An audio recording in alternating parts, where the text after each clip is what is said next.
హే people, evening work చేసినప్పుడు ఆకలేస్తుందని pasta prepare చేద్దామని కిచెన్లోకి అయితే వెళ్ళిపోయాను. కావాల్సిన పదార్థాలు మైదా, sweet corn, onions, capsicum, cheese and pasta and chilli flakes and oregano. First బాండి పెట్టుకొని దాంట్లో గీ అండ్ ఆనియన్స్, వెల్లుల్లి అయితే యాడ్ చేసుకొని దీన్ని బాగా ఫ్రై చేసుకున్నాను. దీంట్లోని కొన్ని వెజ్జెస్ కూడా యాడ్ చేసుకున్నాను.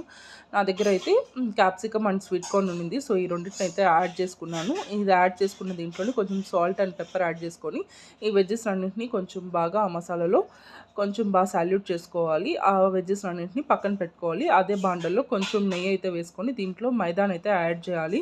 ఈ మైదా అన్హెల్తీ అని ఐ నో, బట్ కొంచెం స్మూతీ కన్సిస్టెన్సీ కోసం, సాసీ కోసం నేనైతే యాడ్ చేశాను. కొంచెం వాటర్ అండ్ మిల్క్ యాడ్ చేసుకొని లంప్స్ లేకుండా బాగా మిక్స్ చేసుకోవాలి.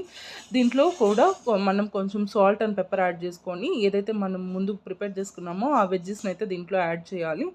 దీంట్లో 50% కుక్ చేసిన పాస్తాని అయితే యాడ్ చేసుకొని